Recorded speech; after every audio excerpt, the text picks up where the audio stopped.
Bwana Yesu asifiwe. Wapendwa, kuna watu wengi ambao wameishi maisha ya kutokujitambua.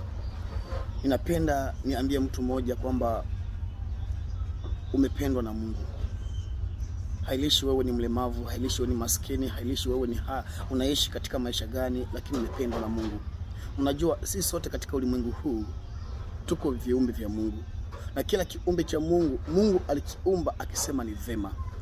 Baada ya kuumba mwanadamu, Mungu alikuwa na furaha sababu alijua kwamba ameumba kiumbe kinachomfanana. Alisema tumuumbe mtu kwa mfano wetu.